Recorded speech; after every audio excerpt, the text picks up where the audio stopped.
Good afternoon to everyone. It's such a pleasure to be here with all of you. Thank you to Shifa and to the team that has been working to put together this Baraza. And I'm going to share my screen for a moment. And here we are. So, as Shifa said, the topic that we are going to discuss is whose knowledge counts. Is the navigating the politics of evidencing African research. And I've been asked to facilitate, and to facilitate this process, I want to start with a couple of slides. I want to start by sharing with you a summary of what I understand knowledge could be.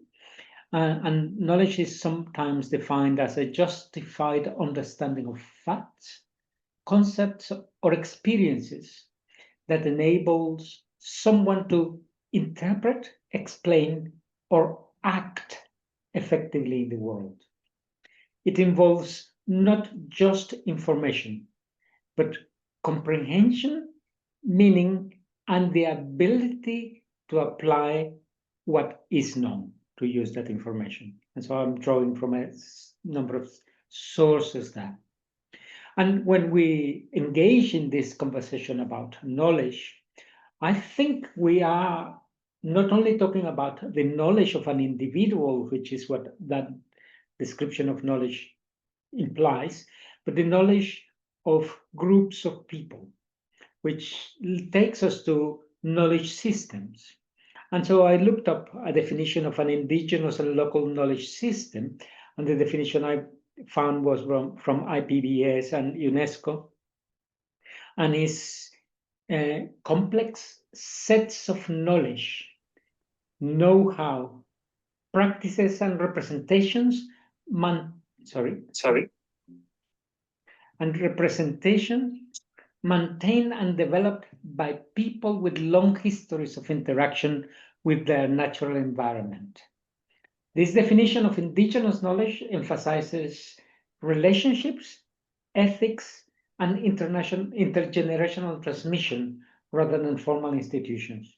So it's how that knowledge functions with these communities, societies that have a long history of living and using knowledge in those environments.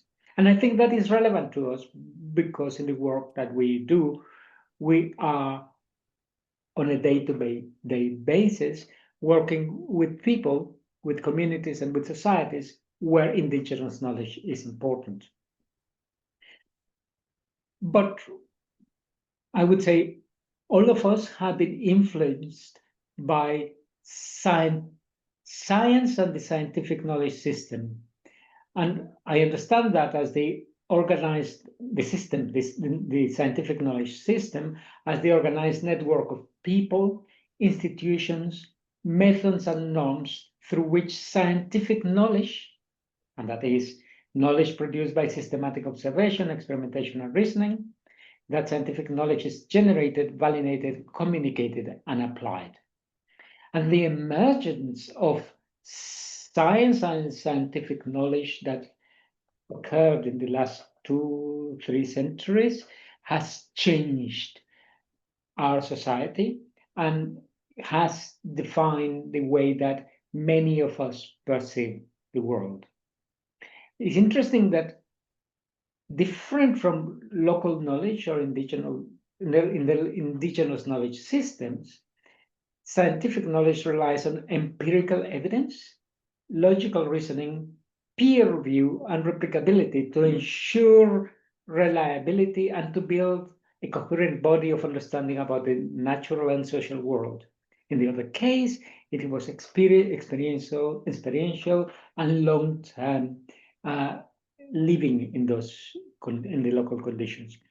And because of the work we do, and because of our determination to work on co-creation of knowledge and dialogue between knowledge systems, we go through this process of co-production where scientific, local, policy knowledge interact to address real-world challenges.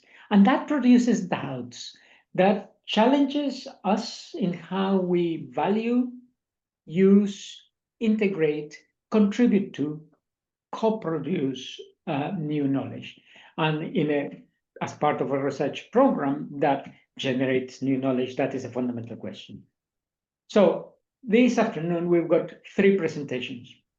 The first one has to do with how power, authority, and social position influence what is accepted as legitimate knowledge, whose voices are heard, and whose perspectives are ignored or marginalized. And Luci has agreed to give us a 5-minute presentation to motivate our discussions.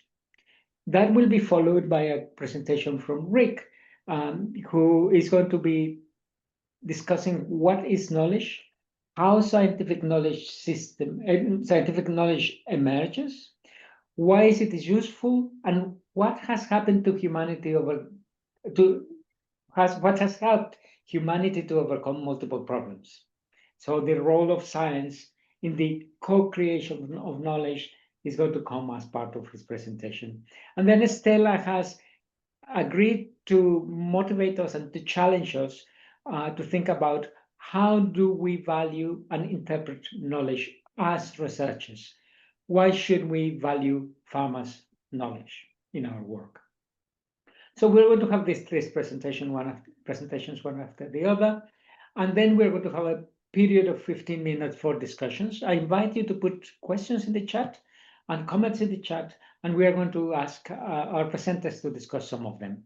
This is going to set the background for us to work in groups, depending on how many we are. We might have 2, 3, or 4 groups, and we are going to discuss one question in each of the groups. The first one is we're going to invite the group to examine your own perspective, attitudes, and practices. Our strengths, and in terms of how we work with these systems of knowledge and with local knowledge systems and scientific knowledge, where are our strengths and where do we need to do better? Other groups are going to discuss what we need to do to have honest and productive co-creation of knowledge when we do the type of research in which farmers are involved at multiple stages. And we're going to ask you for practical recommendations. So this is as much as I'm going to say today, and I'm going to invite Luci to get us started, to motivate us, to challenge the way we think. Over to you, Luci. Well, I'll do my best. Thank you, Carlos, and hi everyone. Okay, wait, I was going to put on a timer for myself. So I want to start with the question: is there only one truth? And hopefully most of you will say straight away no, because truth isn't neutral. It's not something which exists in isolation. It's been produced, it's been validated by people, and it's been used in a specific social system. And that system, it has structure to it. So what counts as legitimate knowledge, as I'll discuss a bit, is determined by power. And a good example of this is in history. So you may have heard of the phrase, history is written by the victors, because often the people in positions of power, they're able to at least try and dictate how something is remembered. But let's consider the relationship between power and knowledge. So in a way, power is the same as knowledge.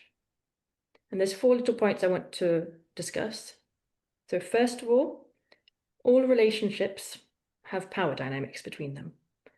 So whether it's 2 colleagues, whether it's a group of farmers, there's always going to be some interesting dynamics, and that changes how they interact.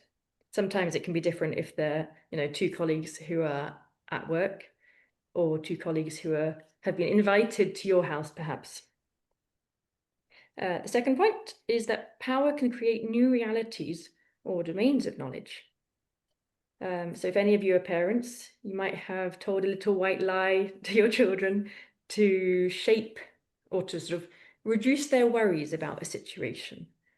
So there you're creating new realities. The third point is that knowledge reinforces power. So think, well, either parents or teachers, they're already in positions of power, but because they have that additional knowledge, then they're able to really state clearly that they are the ones who should have the power. And then the fourth point to think about is that power creates knowledge. And so all of us, we all have to sign or like accept conditions which let all of the websites we use, all of the apps we use, it gives them all access to our data. And they have then a bank of knowledge about us, and they can use that knowledge in different ways. So knowledge is really a tool of power. But then who has power? Well, generally people with authority, or people who manage to have authority in some way. So they're the people who society accepts can create a reality and validate different facts. And this is often determined by a person's social position. It can mean that they have more access to being people with authority or becoming people with authority who can then produce knowledge. So for example, you might have access to people who can support you in writing a funding proposal to receive a scholarship. But then a person's social responsibility can also mean that their voice is ignored. So a big example of this is, of course, colonial history, where it was the colonial powers who wrote the history and perhaps ignored the indigenous knowledge systems, as Carlos mentioned, of what was actually going on already before, what was removed, what was cancelled. So the idea of legitimate knowledge is really important. Knowledge from the dominant group is automatically considered objective, it's considered universal, whereas for more marginalized groups, it's generally thought of as unimportant, or it's a bit biased, it's ignored. And an example of this, which well, I don't know, it's been a lot in the news and it's changing fortunately now, is medical research. So this used to focus especially on cisgender white male bodies, and that was used as a baseline to represent everybody. But it created many issues because people were misdiagnosed, they weren't believed, they weren't understood. As a lot of you probably know, skin conditions look very different on white skin to on black skin. Women have different health conditions. They have different symptoms sometimes even to men, like heart attacks.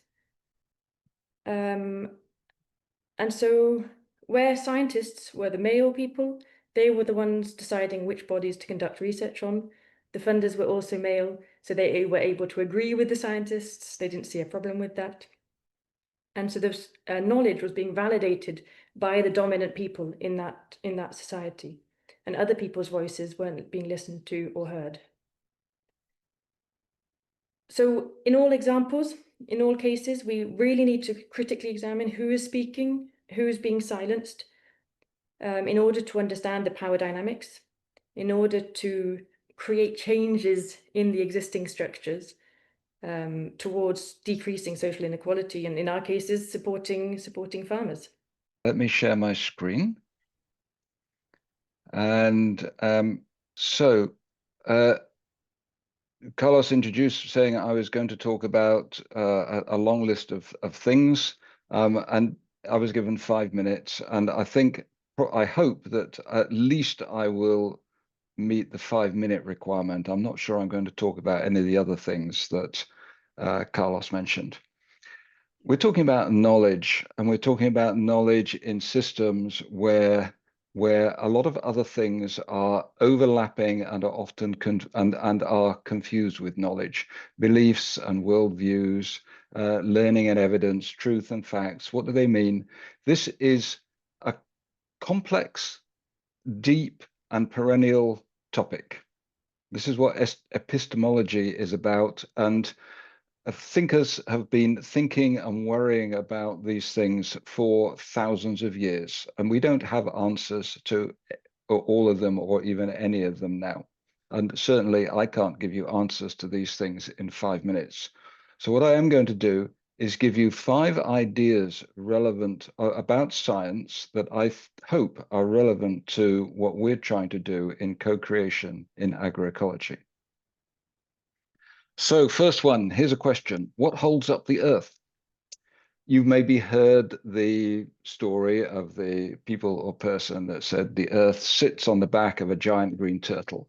And when asked what the turtle stands on, they say it's another turtle, and it's turtles all the way down. There is an alternative view that says the earth isn't actually held up by anything. The question doesn't even make sense. That view has actually been around for thousands of years as well. It was put into a consistent theory by Newton, and it was then put into a different consistent theory by Einstein. Does it matter which of those views, or indeed any other views about the nature of the earth, you subscribe to? For some purposes, it doesn't matter at all. If you're worrying about how to manage your farm, it really doesn't matter. If you are trying to design a GPS satellite system, it actually does matter. And even the Newtonian view of how things work doesn't work when you're designing a GPS system. Our GPS system depends on Einstein's interpretation of the nature of the universe, not Newton's. So point number 1, science generates knowledge that allows useful predictions. The knowledge which is there, which is sort of peripheral to the things we're trying to do, I'd say science is neutral about, and we can afford to be neutral about. Next question, how can you make gold from lead? This was something that people often described as alchemists tried to do, again, for hundreds, probably thousands of years across the North Africa, Middle East, India, and were convinced that it's possible, but they just hadn't found the method yet. There was no coherent theory. There were no useful predictions that they could make. They were just convinced that this was possible, and the only problem was that they just didn't know how. Such a conviction is not testable in any way. Science came along and put together a coherent theory of elements, nuclides, strong nuclear force, and that predicts that while in principle it might be possible to make gold from lead, in practice it requires such huge amounts of energy that it cannot be done on Earth. It couldn't even be done in the center of the sun, and that the gold that we have on Earth today was generated in cosmic supernova explosions sometime in the early universe. So we can't actually test this theory about gold, but the theory that we've put together here is consistent and has been tested. So, for example, gold has been made from bismuth, which is a neighboring element in the periodic table. And actually, a few hundred atoms of gold have been made from bismuth in some nuclear reactor somewhere. The point I want to make by telling this story is that scientific knowledge can be tested, refined, and reapplied. In particular, when you have a coherent theory of what's going on, is an attempt to provide a sort of working framework that we can use to make predictions, and that those predictions can be then tested. And that's actually what the research cycle is all about. The research cycle is based on this idea that we learn, and actually all learning, whether you call it scientific learning or not, follows much the same cycle. You observe something happening, you try and reflect on what that means, you produce some generalization or theory or prediction about it, you then test that, to see whether your predictions are reliable and right, and continue in that circle. That's been described in a formal way for about 400 years ago. Bacon first described it, and it's the basis of the way we do research. It means the scientific method and the way we learn using a scientific method is cyclic, And it also means that it recognizes the fact that scientific knowledge is not something fixed, it's something that is continually evolving, continually being updated, and is in some way self-correcting. If we think something is true and it isn't, eventually, if we're diligent scientists and we are observing and reflecting carefully, we will realize that what we thought was the way the world worked is not actually correct, and we will a scientific method will correct it. So the scientific knowledge is our best current guess or explanation of how things work in the world. Who is the fool? The Nobel laureate Richard Feynman said the first principle of doing research is you must not fool yourself, and you are the easiest person to fool.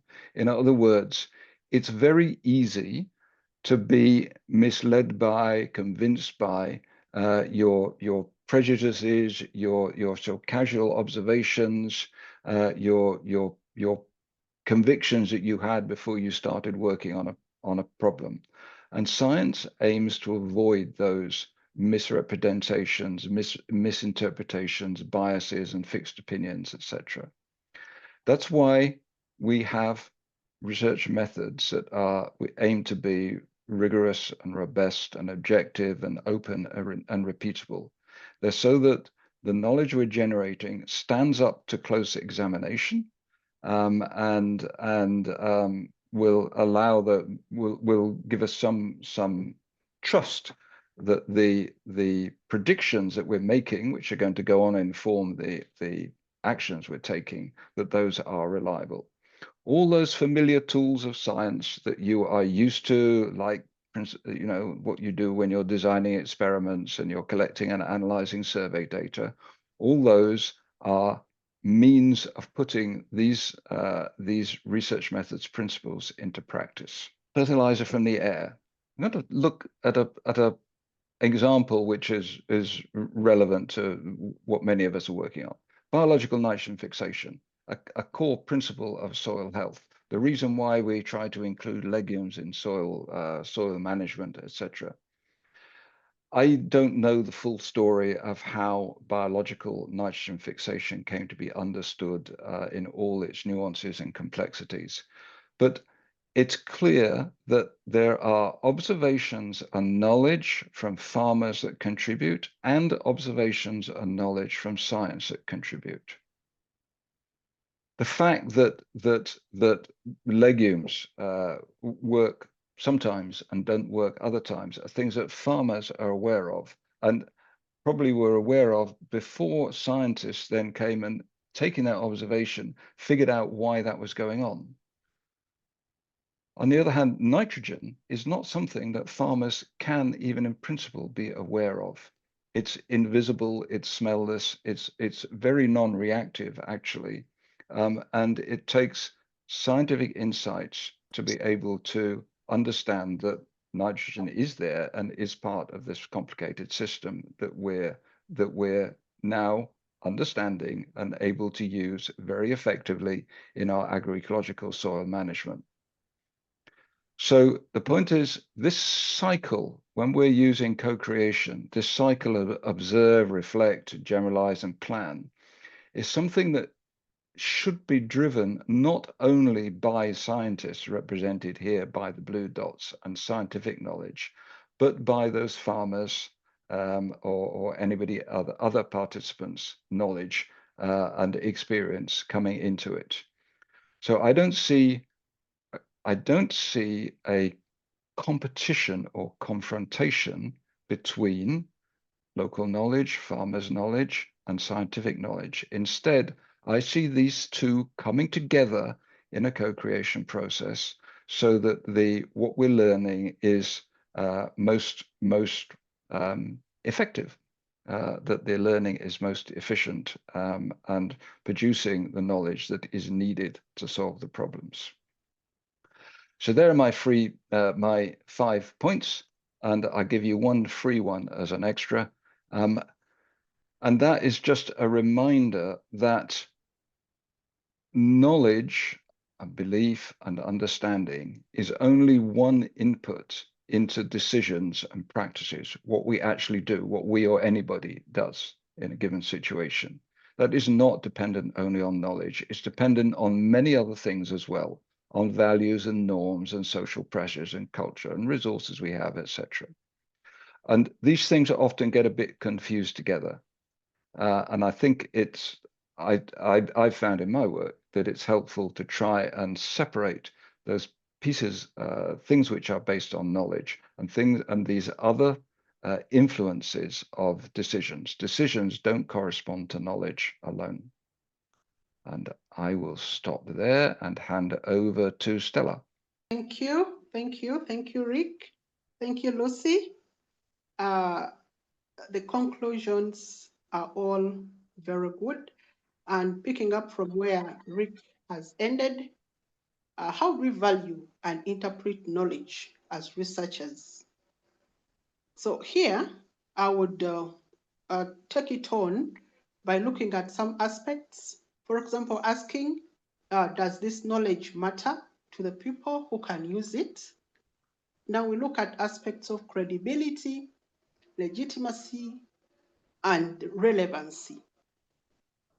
So imagine a farmer in rural Uganda who uses exactly, who knows, they know exactly when the rains will come, not because of the satellite data, but because of the way the wind smells and how the birds behave. So we ask ourselves, is that knowledge any valuable than what is published in a peer-reviewed journal? That's some question for us to think about. That means that we as researchers, we need to explore and understand how to interpret and value knowledge, and actually why farmers' knowledge deserves a central place in our conversations. So in that case, it means that we also need to understand knowledge in research, which was already talked about, being not just as data, but as understanding and interpreting and its application. Is it applicable? Then we can probably think about some research philosophies, positivism, interpretivism, and understand that these should work hand in hand. And then we reflect as researchers that our lens shapes what we see. If we only value what is measurable, that is in terms of interpretive, positivistic research, then we lose or we risk missing what is meaningful. And therefore, we need to combine research aspects and take on what is most appropriate. So, why should we value farmers' knowledge? It is very important for us to value farmers' knowledge because, first of all, we need to know why we need to generate, we need to recognize the nature of farmers' knowledge. A farmer's knowledge is, first of all, experiential because it is collected through years from experience, often over generations. And this knowledge is also contested. It is contested because they will talk about it in their communities and understand it. And it is also holistic. So we need to, first of all, understand the nature. And we value it. Why? In certain aspects, farmers' knowledge is epistemic. In other words, it has a knowledge expertise. Farmers are experts because they understand what they're doing. We must treat them as co-researchers, not just as informants. Okay, we must recognize their methods of observation because they have experimentations and their knowledge, we can attach a value of cultural and ethical aspects because we respect them as farmers of a cultural heritage, okay? Knowledge in a moral way, whereby it's part of a farming system, part of life, and which is rewarding their stewards of the land. We give them we also have to give them their intellectual rights, property rights, because when we use them to collect data, we must actually acknowledge that data. We should also attach a practical and ecological value in a way that we use farmers' insights to improve sustainability, resilience, and biodiversity issues. So when we combine local knowledge with academic tools, we can be able to develop context-appropriate technologies, and then we draw on farmers' adaptive strategies to inform climate change adaptation. Now, we must also be able to interpret farmers' knowledge. How do we interpret it? Which methods can we be able to apply to interpret farmers' knowledge? We have various approaches, for example, participatory approaches, ethnographic studies, understanding farming practices in their cultural and social contexts, and then knowledge co-creation, where agroecology is taking us now, or where we have to be, as agroecologists, integrating local and scientific knowledge on eco setting, that is knowledge co-creation. Then we have aspects of narrative and oral histories, where we must be able to collect and interpret farmers' stories, etc., proverbs, mapping and documentation. All those are approaches where we are able to interpret farmers' knowledge. Using certain approaches or methods. But we also have to think about challenges. Sometimes there are aspects of essentializing farmers' knowledge, taking it as farmers' knowledge is, as a single or uniform or fixed type of knowledge, yet it evolves, and it is diverse. It is evolving, it is diverse, and sometimes it's also contested within themselves. So we must guard against also knowledge extraction, extracting knowledge from farmers. So we must be able to recognize their compensation and ensure intergenerational transmission, support young farmers, and community education. Therefore, valuing farmers' knowledge isn't just practical, but it is very just, and it challenges colonial legacies in research and promotes equity, and it is very, very necessary. So we must bridge the gap. We must bridge the gap by co-creation of knowledge, co-production, and researchers and farmers can collaborate to generate hybrid insights. So participatory research methods allow farmers to shape the questions and interpret results. Therefore, I conclude by saying that knowledge is not the exclusive property of labs and libraries. It lives in the soil. Knowledge is in the seasons, and knowledge is in the stories of those who work the land. So as researchers, our greatest strength lies in humility and the willingness to learn from those whose wisdom is rooted in lived experiences. And therefore, let us expand our definition of expertise, and we listen and learn, and let us co-create. I submit. Thank you. Stella, thank you very much. So we have had 3 challenging presentations for us, and I invite you to share with us comments or questions so that in the next 10-15 minutes, we can have an exchange that leads us to our group work.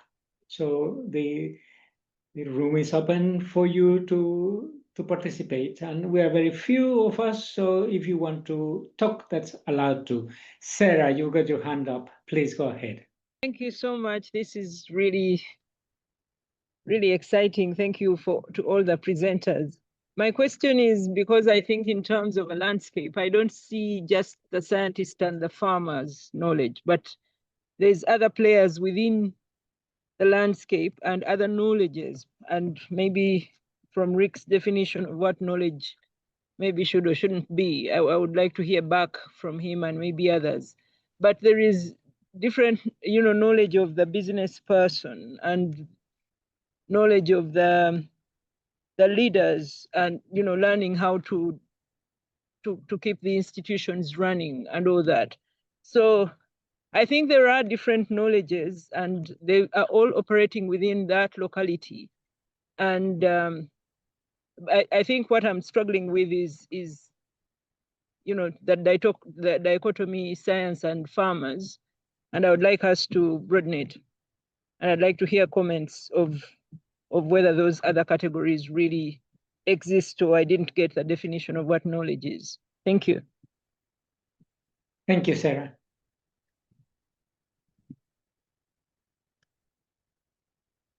You have the space and the time now. Rick, do you want to come back? Well, I just say of course I agree with Sarah. I was trying to reduce things to the simplest sort of framework, to try and explain how I believe these different knowledges come together, and whether it's. But I agree, it's not just farmers. It's many different people who or groups of people who have relevant knowledge, and more importantly, not just have relevant knowledge, but should be contributing to that co-creation process.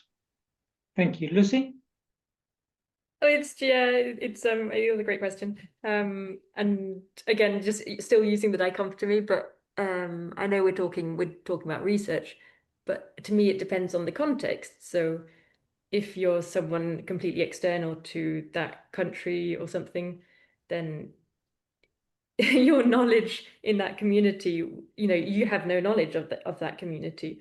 Whereas if you're talking about, specific soil tests or something, then if you are a soil scientist, that is, which I'm not, then yes, you may have more knowledge in that, well, for a specific discipline, as Stella was saying. Yeah. But Lucy, let me just come in there. As an external person to community, you have no knowledge about that community. That does not mean that you have no relevant knowledge to something that's being worked on.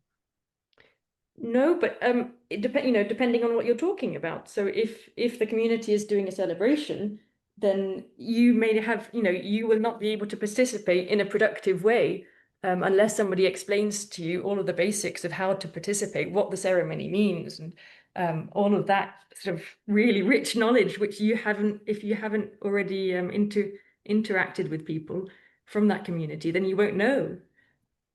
Exactly, but of course, yeah, if what the community needs is someone who understands some soil processes that no one there understands at the moment, then the outside expertise may be exactly what's needed. Yeah. And that's an interesting conversation in terms of how different bodies of knowledge and knowledge systems interact and complement each other. Because I was interested in your example of the nitrogen, Rick. That is, we cannot see, and we know it is there, and with some techniques we can detect. But if we are interested in that, detecting it, then local knowledge is somehow limited. If we are interested in other things that have to do with plant nutrition, then some of the practices are really fundamental, and they complement each other. Please go ahead, Professor. Yes, Carlos, thank you very much to the presenters. I think there are moments when you can go subjective instead of being objective, and that's why we are able to publish our knowledge and it is recognized. So we need to think about that as well. And not only think about the landscape, but also the individual and the knowledge the individual holds and how that knowledge is relevant. And that's why later on when we go into being inclusive, we are actually buying in or buying into the individual's knowledge, enabling everybody to contribute through participatory methods. So I conclude by saying that we can also be subjective and not necessarily objective. Thank you very much.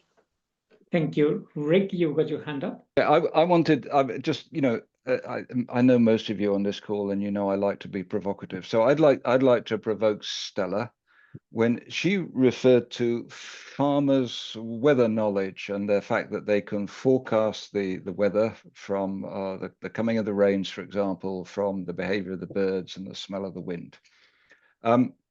I agree, maybe they can, but I would like that knowledge and the validity of that knowledge to be subjected to the same sort of examination, critical examination, that scientists' weather forecasts are. Scientists' weather forecasts are often not that great, but they're often better than nothing.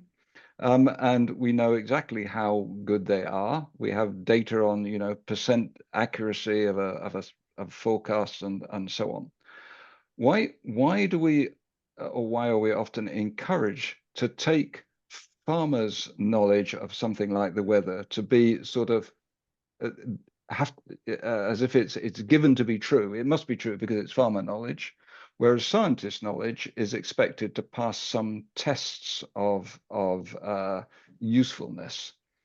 I think we need to avoid assuming that farmer knowledge is useful in the sense that it gives constructive predictions just because it's farmer knowledge. And we should be, I'm not saying that all farmer knowledge needs to be validated, but don't fall into the trap of assuming that because it's farmer knowledge, it must be sort of sacrosanct. There are lots of situations in which farmers have limited knowledge. For example, not every farmer has worked for generation, or not every farmer comes from an area where they worked for generations. New problems emerge all the time. In East Africa, we've had in the last few years several completely new diseases. We can't expect farmers to have knowledge of, for example, how to manage fall armyworm. It only appeared in the continent a few years ago. So we need to be realistic about farmer knowledge rather than assume that it is sort of sacrosanct because it's farmer knowledge.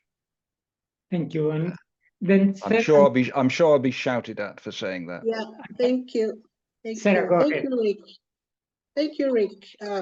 That's why I ended by calling on the action to co-create. I think in practice, these efforts we try to institutionalize cross-scale interactions in ways that will enhance the value, the credibility, and the legitimacy of knowledge. So what does that mean? It means, for example, if we take on issues of climate change, even when farmers have some knowledge, yes, but we take on the value of that knowledge by, at the local level, trying to understand the efforts to share knowledge, because the efforts are being made to co-create those processes of co-production of knowledge across the different scales.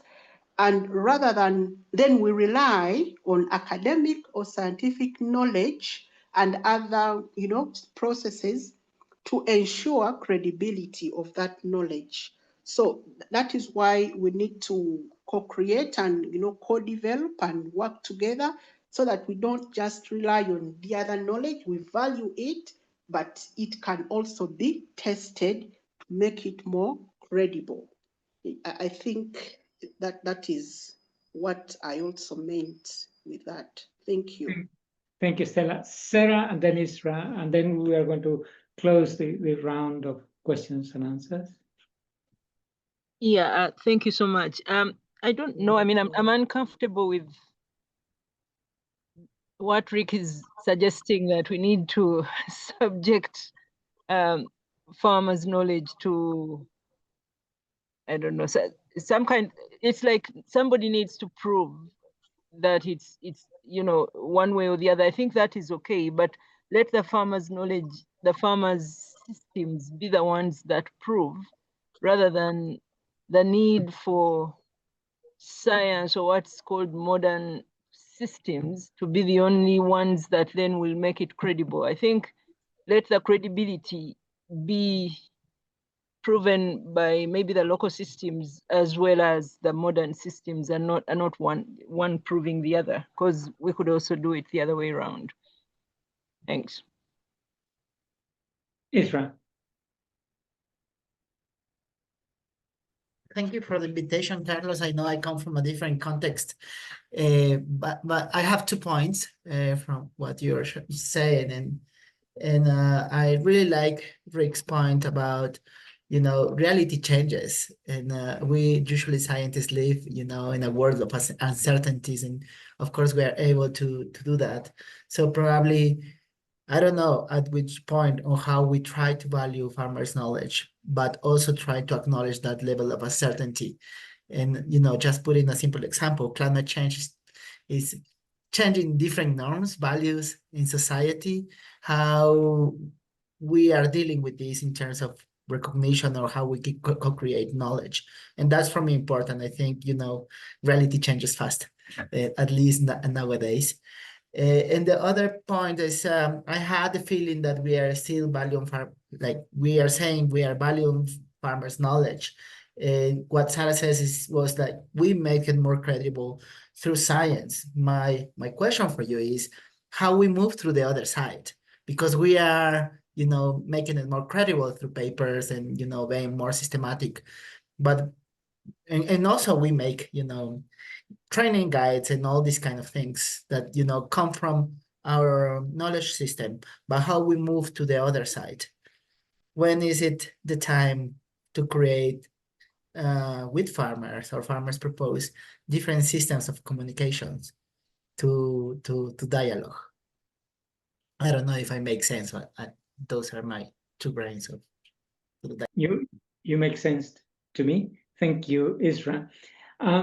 Very interesting discussions. May I highlight an absent topic in this conversation, and it's the issue of power, and who has the power and who uses the knowledge and for whom.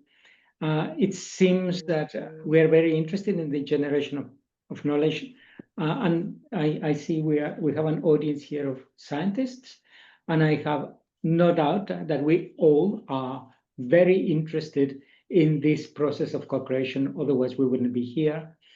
So it's not that we belong to one camp or the other, but that did not appear in the conversation. There were a couple of issues that caught my attention.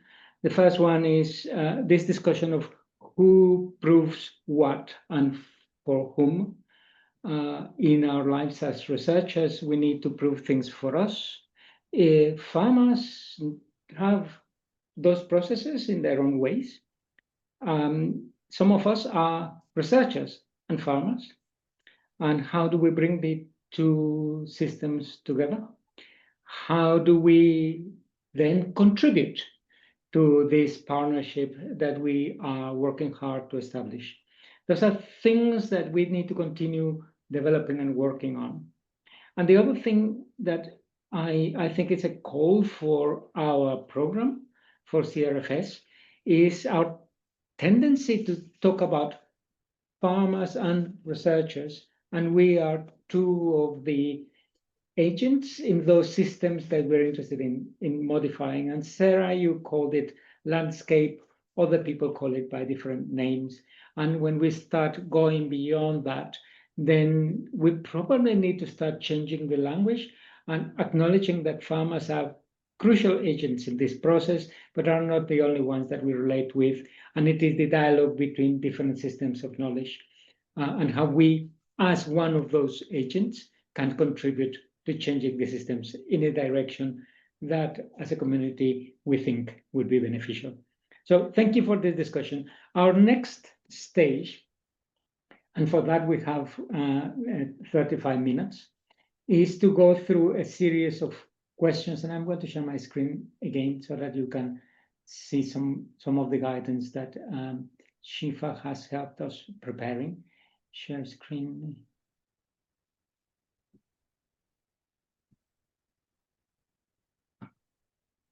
So our next, in our next phase, we are going to be looking at more specific discussions on practical things. The first part of the conversation is about ideas, about how we believe things should be done. In the second, we want to land on specifics, and we are going to split into, so we're going to work in 3 groups, and we're going to ask group number 1 to take what the discussion has given us to this point and examine your own perspective, attitudes and practices. So think about you, how you see things, what you do and why you do it. And while you do that, could you identify strengths and where we need to do better in order to contribute to this co-creation of knowledge? The second and third group, would you discuss what we need to do to have an honest and productive co-creation of knowledge when we do the type of research with farmers and other agents that are involved in multiple stages of that research process? Also, how can we have an honest and productive co-creation process of knowledge? So those are the 2 questions. We have, as I said, about half an hour. I would suggest that we take 15 minutes to list 5 bullet points, and then we share them back in a plenary. I hope you had a very interesting discussion. It is always too little time to have all the conversations that we want, but I want to emphasize that this is to provoke a conversation, which doesn't mean that all the conversation has to happen here. We can continue it individual in smaller groups. We can continue it over email. We can continue it in a number of ways. So what I would like to do is to invite the person who you have chosen from group 1 to tell us a little bit about your reflection on question 1, which was your own perspective, attitudes and practices, and what are the strengths and where we need to do better to improve our process of co-creation of knowledge. Sorry, I don't think we we didn't decide who would do it. Or maybe I can do it with the screen share, if that's okay, because then, yeah. These were just my notes. They have some interpretation of what people were saying. So, I know we were meant to be doing strengths, but well, yes, and where we need to do better. So we started off with Rick, who most of the focus, obviously, of our work is on East and Southern Africa. Recognizing that there is a strong commitment to using local knowledge, and we're including all stakeholders there. And there seems to be no question on whether it's important. We recognize that it's important. We do have an example where we're still struggling a bit, and that's when the pull for the students, they're not always encouraged or given the opportunity to take a farmer-centered approach. So still, I think as we bring in the younger researchers, that opportunity to take a farmer-centered approach is still a bit lacking. Moses made some very good points about, we said, he also said that we have strong engagement, incorporating stakeholder opinions, but then how we validate them. And I think this goes back to some of the early discussions on validating sort of local knowledge. He gave a very practical example of where, you know, the environment or the situation changes, but maybe that local knowledge doesn't necessarily change. So you can read the example. And so, and then this sort of catch-22, where if we don't implement stakeholder contributions and ideas, then they feel discouraged. But if we do and it doesn't work well, then the researchers might take a sort of bit of a, you see. So how do we bring together more that discussion to come up with co-created solutions? So not saying we only rely on local knowledge, and not saying we only rely on researcher knowledge, but bringing those together. We also said we're good at bringing in farmers and others, sort of almost directed local knowledge, like on different areas, but then we sort of at specific time points, but then we don't really keep that going with ongoing observation with farmers, and how that exchange of knowledge. I think he gave the example of a farmer in this case, sort of talking you through the crops and how they've been observing what's been happening, and then adapting that. So the action research really taking that local knowledge that it's all the way through. Nicholas made some good points also, that he said some of the co-creation process is not always clear to all of the stakeholders, and how do we manage those power dynamics that Lucy was sort of talking about, and avoiding having just a few voices driving the processes on any side, from any stakeholder, including researchers. And then also, how best do we use co-creation process in other aspects of agri-food systems, such as the businesses. And then Moses also, I'm not quite sure I got this point completely. It's like we have observations by stakeholders, but then as researchers, we try to sort of convert it into what we think would be presentable as scientific knowledge. And there maybe there's a misinterpretation, and why are we doing it? Okay, if I've misinterpreted anything, please let me know. Thank you very much, Jane. For aspects of time, I'm going to ask the next group to go ahead. Group 2, please. I can share the screen where I took notes, and I can self-volunteer to share with the opportunity for others to correct me or chip in. So we were discussing how, am I audible? Yeah. Yes. Yeah, so we were discussing how we can create this process of knowledge co-creation in an honest way. So we discussed, we have way more points than what Carlos asked. So we started with the fact that the starting point should be not the scientists' expertise, but the farmers and other NGOs members that work in the field experiences, in order to decide what are the topics of focus for the research projects. And then it was suggested that we need to recognize that imbalance that exists in the positioning of farmers' knowledge in order to challenge the perception of farmers as if, in order to challenge their own self-perception as actors who do not have a valuable knowledge. And usually the case is that they wait for scientists to provide the knowledge. And that self-perception is quite strong and difficult to challenge. So then I asked to become more practical about this concept, because I think it's key, but I didn't think we had gotten to the how to do that.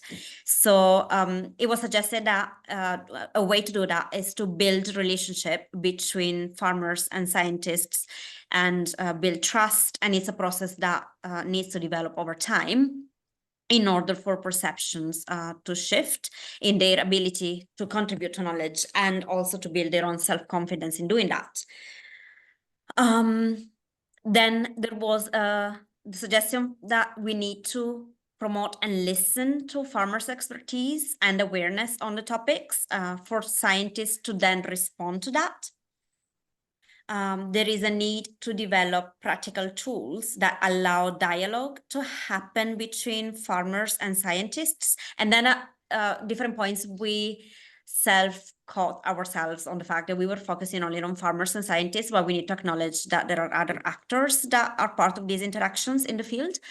And not necessarily having statistical tools to do that. So facilitating dialogue is a key aspect that needs to be called to attention. And another tool that can be very useful would be to have participatory videos in order to engage in this dynamic conversation between farmers, scientists, and other actors. And then having a structure that supports working with farmers if a researcher hasn't yet worked with farmers, because we know that researchers as well struggle with their perceptions. We need to understand the people we work with, whether it's farmers or other experts, and understand what gaps exist between their perceptions and the reality that happens in the field. And then we recalled some suggestions that was made about gathering farmers' expertise, for example, on new diseases that are appearing, because some of them may have dealt with it and they may have come up with some solution, which may be valuable. Oh yes, I raised the question of, because I see that some projects have made quite some progress in involving farmers in the initial stages of the conversation in order to identify issues that are relevant to them. But then my personal dilemma remains how to involve them and other actors in the stage of data interpretation. And Luci was suggesting that in West Africa, they are running some workshops where they they visualize data results in a different way, and then they engage in data interpretation in conversations with farmers. And it's something that can be done with both quantitative and qualitative data. And I will ask group number 3 to share with us now. Yeah, so our recommendations were to have mutual respect and trust, recognizing that farmers are experts of their own context, so that we can have honest knowledge co-creation and shared decision making. We had an example of the FRNs, and it can be complicated taking farmers' knowledge as complete, but we have to respect that they have an input and force ourselves, based on the principle of agroecology, to be inclusive and respect their knowledge and input and take it as relevant. So being inclusive and not just having them there. We had researchers that are involved in field research in farmer spaces. They're used to their own scientific approaches and have institutionalized this way of thinking, so we need to be aware of that. We had an example from East and Southern Africa Community of Practice. They're challenging themselves. Example, like with landscapes, they're not using the word territory, food systems transformations. They're thinking about whose vision, whose transformation, and people's different roles in it. And stepping out of doing research, thinking, are they invited into that space? Facilitated approaches. We had benefit sharing, we need to be reciprocal, and farmers should benefit directly from the research with improved approaches. And our final point was to remember that farmers also have other livelihoods. So to remember that we are working with people and not just farmers. Chiara and your group, thank you so much. I want to rescue that last phrase. Let's remember that we're working with people and not just with farmers. There are a few points that stay with me from what you have presented. It seems to me that as Rick points out in the chat, we are in processes that involve research and that involve action and development. And often we get entangled into the research, into distinguishing the research part from the action and from the development. And perhaps something that they cannot be totally separated, but something that might help us is in the process of knowledge co-creation is that there are knowledge gaps that we as a community in which we participate with our knowledge system and with our contributions, we have knowledge gaps. And those knowledge gaps could be local or they could be global, and they work together, generate knowledge, and this information that can be used for action and for decision making, knowledge that will help us improving situations that we need to improve. And that is central to this process of action research in which we are embedded. And so the question is not so much what information we generate, I would say, is which knowledge gaps we fill in and for whom and how we work together on that. The power dynamics is at the center of everything we do. And as researchers that come into these communities with privileges, we need to be aware of them. And as the group said, we need to recognize the imbalance of power that we carry with us. We don't need to reinvent how to mediate that imbalance of power. There is a lot of history, especially over the last 40 years, of how researchers can mediate that imbalance. And the last group talked about respect and trust, and that's fundamental to our activities.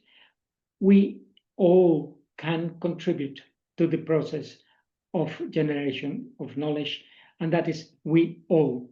We as researchers have global knowledge, methods, and techniques that actually are very effective at helping us seeing what is not visible.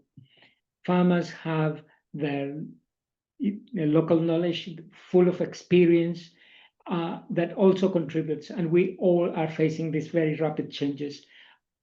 And we will not be able to solve many of those problems unless we accept that we all can contribute and that we all benefit from the sharing of this knowledge and the availability of options for us to change our realities. So thank you so much. It's been an inspiring discussion. Thank you to our presenters. Thank you to each of you who stay here for an hour and 33 minutes so far. And